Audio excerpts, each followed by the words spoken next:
Anyway, okay, so let's call to order. Are we on? Mm-hmm. Let's call to order the regular Rivergrove Water District meeting at 7:13 p.m. on May 22nd.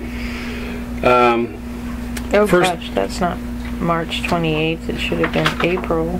So first item on the agenda is April 28th, 2014 minutes. I had one small correction, which was a typo. Under Budget Committee appointment, it says John Chris. John could be struck from there because he was the one who seconded the motion. And I think that was the extent of my corrections. So with that correction, I move to approve. We have a second? Second. It's been moved and seconded. We approve the budget or the board meeting minutes of April 28th with the small correction that Chris noted. All those in favor? Aye. Aye. Aye. Okay. Bill Lee. Yes. Carries. Let's go to tab 2 on the district report. I just put some. We do have 2 agreements that I think we ought to do with the county. I didn't put anything in here, but they are.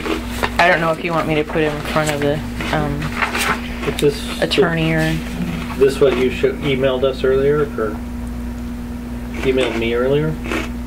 Yeah, I think so. Okay. Yeah. I don't know, I've done so many emailing. This is the one that deals with having the county do the reverse 911. I think that's a very good idea. Yeah. And with the cost is minimal on that, right? Yeah. They just charge you when you use it. 20 cents a minute? Yeah. So I want to initiate that. Want to know if you want me to just sign them or if you want Sean to sign them. This one is the mutual aid agreement that City of Rivergrove is into. I don't think there's anything, I mean, I've read them. I don't think there's anything that the attorney would object to, but I don't know. Attorneys are attorneys. What do you guys wish to do? Do you want me to? Can we address the first 911 or the first 911? Let's deal with that one first. Yeah. Okay. You want to look at it? I've already read it, I believe.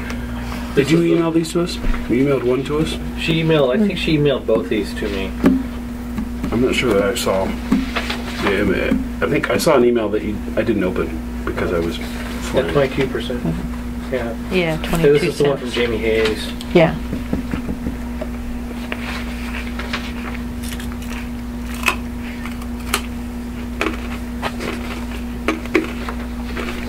You got to see? I would. I mean, this is summary of it here. This is a new agreement?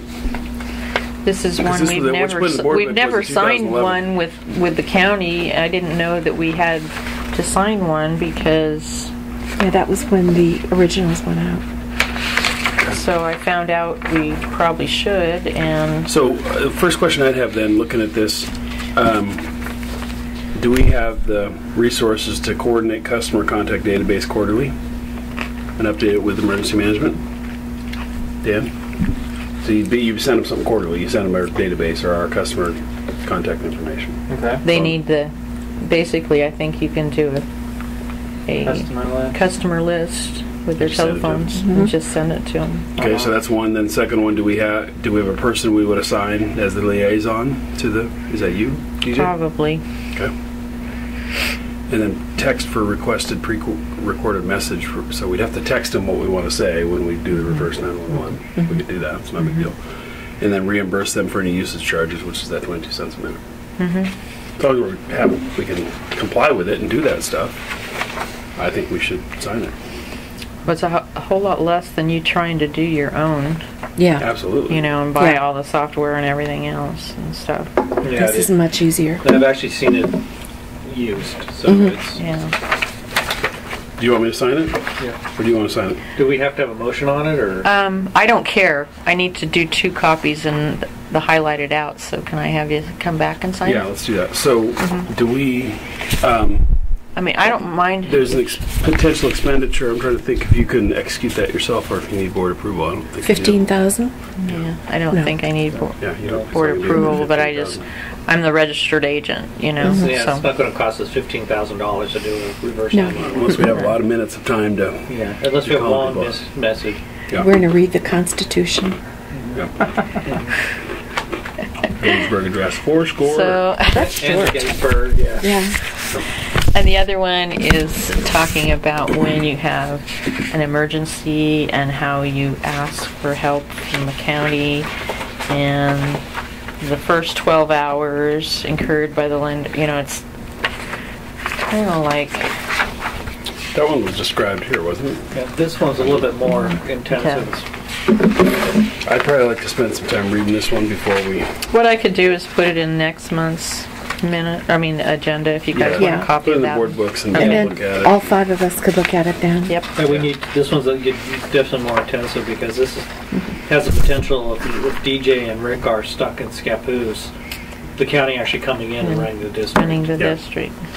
Well, that's the kind of. I mean, my biggest concern with both of these is our obligations. So what do Right. we have to do to comply with the agreement? Do we have the resources to? They call the shots and boss us around theoretically. Yeah, It's like but we gotta have the ability to. no. Not entirely. Not It's entirely. More along the line of if we're here and we have the resources available, Yep. and let's say our system's fine, but Lake Oswego needs help, we step in and help. Yeah. And there is, and not only that. So that's a point of concern. We don't Yeah. have the resources to run their district if they're No, unable it's to. if we have the So, resources, yeah, or if only so if they need a truck, Right. and this is what we can. It's like mutual aid. They need a wrench. They need a Yeah. pump. They need whatever. Yeah. Yep. Yeah. So An extra body to direct traffic. Yeah. What I understand is that, in an emergency and everything, this gets us going with the county, and if the county can't help to it, then it gets forwarded on to the Oregon Emergency Management. Then to FEMA. There's the other thing too when you're talking about working with the county like this when they're doing damage assessment like on infrastructure. They only have like 60 days to pull a report together and send it to FEMA. And if we're in on that ticket, we don't have to try to get it ourselves. We can try to get it through the county. Yeah. So Just that coattail on. Yeah. coattail onto it. Yeah. Well, I will put this in next month's, but I go ahead and do this one, and I'll get the originals, and you can sign it when I get them. What else is on the district report? The rate hearing. Everybody hopefully will be here June 4th, 7 p.m. I'm feeling a little cold coming on. It's going to come on about a couple weeks, I think.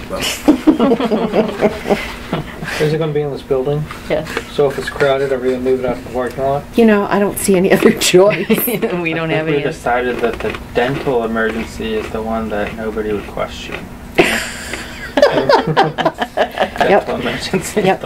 at the last minute. Yeah. My wife in Broke a labor. Does she know this yet? Yeah, really. I'll let her know on the forum. Okay, so that Then- is planned. I like the tank. Nice work Yeah. getting it in. Yeah, tank. it's legal. It's that one on the end there. Yeah. Similar. Oh, Oh, you got it already? Yeah. oh, that's It's a already nice moved in. one. It was free. We just had to have somebody move it, Yeah. Free is a very good U-Haul. price. Yeah. and it can be locked. And don't ever let it fall on anybody. This one right here? Yeah. Did you get the flamethrower out to make sure it's fireproof? No. No. No, I did not. Good. I think we should take it out and shoot a shotgun at it. Yeah. See what it does. See what it does. Yeah. If it has holes in it, afterwards we'll get rid And of then it. there's the Portland Water Bureau earthquake demonstration. If anybody's interested, let me know, and I'll RSVP him. I don't really think- did kind of find that interesting. It was I mean, those guys interesting. were sharp. Their presentation was really well done. I think it's probably available online, I would imagine, right? Well, I'm sure that's where. Presentation Yeah. they gave in LA before they've done a bunch of pilot programs in LA to install that pipe, and it's this kind of flex joint stuff. It's kind of funky, and it'll travel longitudinally, and then it'll also flex this way, so it'll That's deflect. pretty And it's- exciting. And it's pretty cool stuff. Yeah. And they've installed I can't remember how much of it in Japan, but a huge amount, and it's never failed. I mean, they've had, they have a lot of earthquakes, And so they have they've had big no earthquakes. failures. Yeah. So we're actually, maybe he didn't he say one section of pipe did fail in Fukushima, the big quake, the 9.0 Richter quake or something. I thought he said something like that. But anyway. At some point, everything fails. Yeah. What I remember is they said that Disneyland had beefed up and had all this pipe in there, plus they'd done some work on the land, and it was on one that would liquefy. Yep, it's all filled. And they stayed open, brought people in. Yeah, and Japan Disneyland. That was like the first aid refuge because because they didn't have any damage. Yeah. And that's part of it because they had this pipe. they had all their infrastructure. So it has actually a locking mechanism in it. So it can't expand after a point. But the more connections, then Yeah, over- the more it yeah, the expands. more Apply that flexion. Yeah, if you look at that picture, that's Yeah. amazing. Yeah, it was pretty cool. That's quite a bit of flex. Yeah, Over a long stretch of pipe. Yep. yeah. Anyway, that's all I have on that. And then I just put this information about this I'm fiber. surprised Sherry was able to get him to come out here. Yeah. Well, actually, I saw him down at AWWA, and we had been emailing back and forth, and and in their defense, they had no idea how small we were. Yeah. Their English was very, very bad. And they're like, so how big your water system? And we're like, maybe like 5 miles of pipe. And they go, oh. yeah, they didn't. Well, we'll give you a cookie for coming out. That was pretty funny. But Sherry kept him busy, so Daniel tried to help him to get out in time, and you missed it. We went on to all kinds of things. Anyway, that's all I have for my part. So you're not going. So I can't go to this one. I got something else going on. So. Here. No, I saw it here. You just like. Oh you guys no. attended the that's- AWWA and. It's a long, ugly story, but our third partner kind of sold us out, and They didn't win. You're not going to Boston now. no, we didn't win. And our third partner went over to the Tacoma team, who their third guy both was in or capping, and he couldn't participate at the nationals at the same time because the contests were at the same time. So our third partner goes and tells the Tacoma team if we don't win that he is available to be on their team to go to Sold out on nationals. this one. Oh. And he froze up, and things didn't work right, and we told him never again, we're not going to be partners, we're not going. And he came, what he did is come over after the thing, he says, I'd really rather be going to Boston with you guys instead of them. And Oh. I said, Brian, just go away, we're not partners ever again. Okay, so tab Yes. 3. Finance report. Bill's not here, but Alright, we were going to put Bill's name exclusively on this tab. the bill tab. Right. Do we have checks that we need to sign, or is that already been taken care of? Oh, yeah. Alright. Or the check, the thing to review the checks? Good catch. Thank you. Scratch. I'm new, so. There's this one. That's the highlight of the meeting for you. That you get to do. Yeah. Let's see which one of my neighbors hasn't been paying their bills. I'm always looking at who's moved out. Yeah. Oh, they left. Thank God.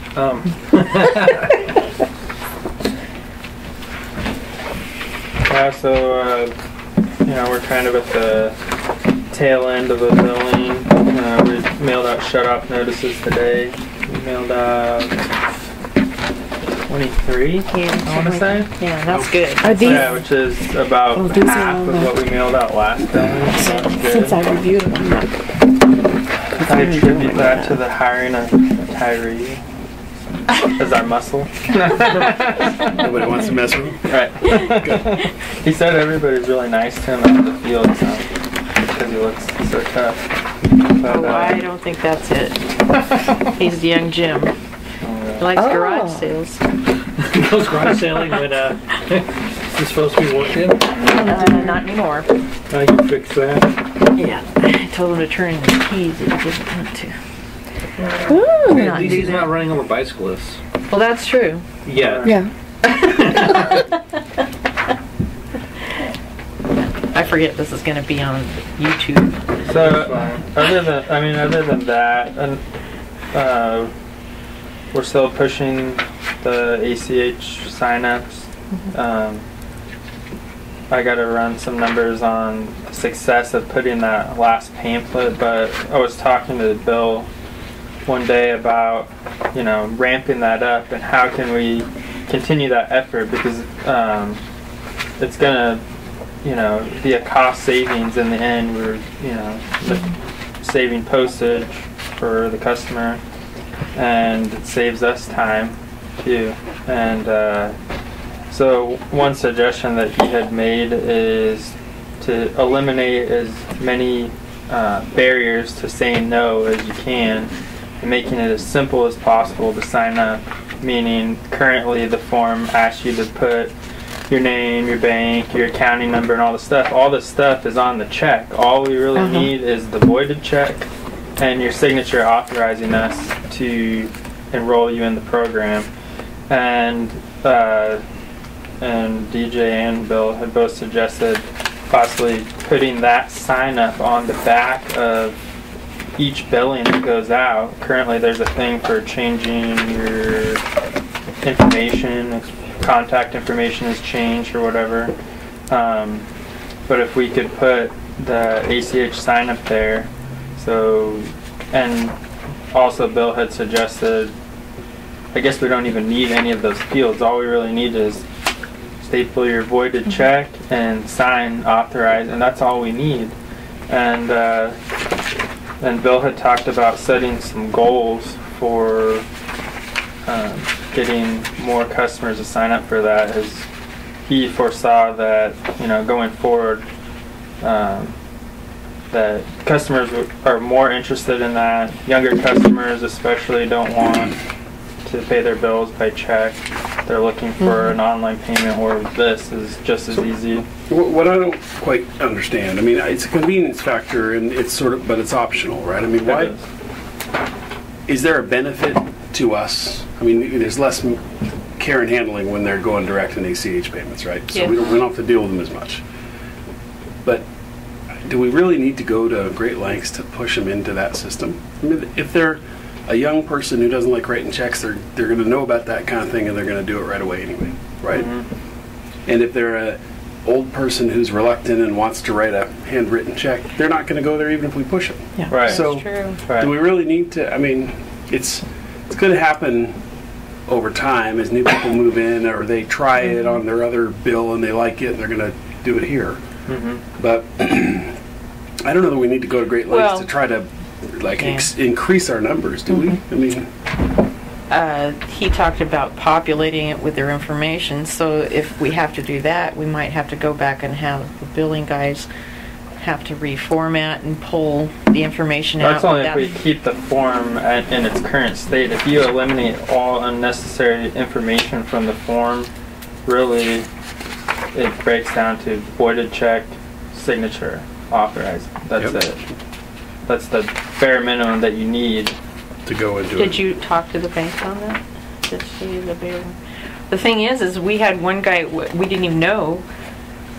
He signed up over the... Right, and we've since stopped that, so you can't sign up through the website. That's something that we didn't know was available when we enrolled the online portal. But, as far as the bank perspective, they don't know what we have here on file. What we put into our computer is you need the name, you need the account number, routing number, and that's it. And then you just want that signature backing saying that I enrolled in this program, so somebody can't say, hey, I didn't do it. I didn't do it. Hear that from my kids all the time. money and it overdrafted my account. I never authorized that. Do we have a dual review process now? Or am I missing something? Sherry and Bill, half of these, they were... DJ was gone. I was going. So you. If one of the you- signatures is DJ, I just figured if there was 2 board members reviewing it because DJ wasn't here, I just put 2 reviewed by stamps. I don't know. Okay. Okay then. More cross checks. Have to make the auditors. I'm covering the bases because you Yep. know the auditor. You never know that. I never know what she was gonna say. Oh, So- I really need, and that's one thing that she brought up, because the I-9s that we have on file, and even when we got audited by the IRS, the guy was here, and he looked at our I-9s and all that stuff, and I had approved my own I-9 because I'm the manager. Well, the auditor, it's not good enough. She wants to have one of you guys look it over and check that I'm been here for 18 years and I'm truly an American, and Legal resident. yeah. I don't know. You live in Scappoose. Yeah. Columbia County, that's like, Yeah. that's almost Japan, right? Are Yeah. they going to secede from the Yeah, they're from the playing. U.S.? We're That's gonna what I've kick 'em heard. out. Yeah. I think Oregon's just gonna kick them out. Yeah. Yeah. I don't care. You still come to work every day. Huh? Yeah.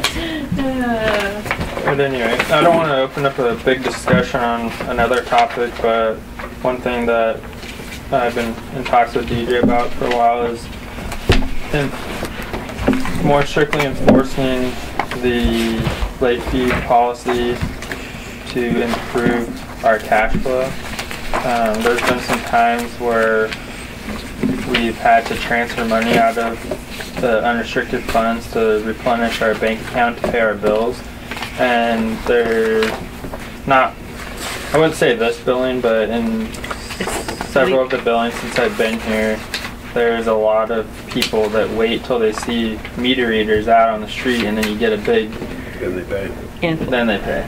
Because we haven't been enforcing our $10 late fee until we do the next billing. So at that point, you're already 45 days, 30 days beyond the due date, or Yeah. so. We don't have it written down on the bill or anywhere when, it says that the due date is what it is, and if it's not the due date, that a late fee will incur. It doesn't say, with a 5-day grace period or whatever. We were proposing just 10-day grace period, unadvertised, and then. Does that have to be in an ordinance? Is that do you have a resolution It's not, our ordinance indicates that the bill is due at the billing, Yep. and it's delinquent if it's not paid by the 10th of the following month. to? Okay. So Just he's 30 talking 30 about day going terms, 10 30 days days. beyond that and then enforcing that. Is that well, we have the rights to enforce it at 30 days, right? Correct. We Yeah. should be, then that's when we should be enforcing That's it. when we should be enforcing it, probably. I mean, As soon as it's delinquent. unless it's my bill. That was In which Sherry's case you don't have to pay it. input on the matter. I talked to Sherry about it, and she said, "Well, if the due date says the 10th, then that's the due date." And I think that as of right now, there's going to be a learning curve of the customer to relearn, but you So- can't really question. What are you going to say? So what happens then? So they have a bill that's, whatever, use a number, $30, and they wait until they see the meter reader, which is 20 days past due or something, whatever it is. So then we're supposed to give them a $10 late fee. Is it $10? If they come in and pay it before we do the billing, the Then we- late fee's not on. So, but I was going to be my question that we get that late fee by the next bill. We tack it on to the next bill. Right. Correct. But So it they can be- naturally have a 30-day, because they're 30 days after that bill, then another 30 days in the 2-month billing cycle. So they sort of have a 30-day grace period anyway, because they can walk in here and pay, and if we haven't done our billing, we're not going to get it. Right. And he wants to, 10 days after the due date, do that late fee. How? I mean, but what's You the can- mechanism? you can- That's the question. How do we get it? Because we're not going to bill them for another 20 days. No, so it just gets added on to the balance. Next, okay. Now if you wanted to, which it would then create a lot of work, is there's a form letter that Mary Jo had created that's late fee notification that you would mail out, But then which your cost would be recouped by the... it wouldn't be something you could have the third-party printer do. So basically we're saying when they wander in here, like we've allowed them to do, 20 days Forever. after it's supposed to be due, on the 20th of the month, they come straggling in here and say, oh, let me write you a check, sorry, then we're just going to say, thank you, but you got to add $10 because you were late. Is that what we're saying? That's what he's saying. Yeah. And if they hadn't done, like, say they mailed a check 10 days after or whatever for the amount that was on their balance, the $10 late fee would then be seen on the next billing. It'll show up as a line item, $10 late fee, and they might be like, well, I paid whatever, but if they called and said that, we'd be able to say that, your payment was received on the 20th, the due date was the 10th. That's going to generate a lot of calls for you. It's not a source of trying to generate revenue for the district. It's trying to retrain the customers that, it's a cash flow problem that when we have to move funds out of our unrestricted fund to fund paying the bills of the district, and we're losing out on interest and things like that, I'm trying to correct that. I mean, realistically, it's their water district too. They're hurting themselves. Yeah, I agree. I mean, I just am sensitive to the impact that's going to have on your time. I can see people knocking on the door over that one. I mean, you're going to get, especially the people who have sort of been gaming the system for years, when right? you take that game away from them, they're going to get pretty angry, and they're going to come in here and take it out on you, and you're just going to have a bunch of people lining up at the door or calling you on the phone, and it's just going to be a hassle. And you might be able to get them over the hump in a couple months and change behaviors, but it's going to be an ugly couple months. I mean, or 4 months to a couple months. I would warn them before you do it too. Yeah. Well, if we know who those habitual offenders are, I think maybe that's the point. We just somehow notify them and say, look, we're going to enforce this, and then when we enforce it, they can't claim they didn't know about it. So See, our bill actually, I'm going to have to leave it. Yeah, she has. Do I mean, is there something that we can do while I'm still well, here? let's approve the bills. Let's approve the Financial statement. financial statements. Okay. Let me do the sign checks. Okay, you have a I motion? move that we approve the financial report and pay the bills. Second. Okay, well, it's been seconded. So it's been moved and seconded that we approve the financial report and pay the bills. Can we do that in two separate? Does it have to be two separate? No, DJ? it doesn't have We're to doing be one. All those in favor? Aye. Okay. I think we have covered the agenda. Sorry, it took me a while to multitask. There. In case I am fleeing the scene. So, Commissioner and staff No, comments? I already did. So no commissioner staff comments beyond see you later from Chris. Stafford, the appeal was denied and it's gone to Luba. So stay tuned. I'm talking to. And I want dihydrogen monoxide on the next commission meeting. I think it's critical. Thank you. All right, adjourn the meeting See you all later. Thanks, Chris. See you at 7:41.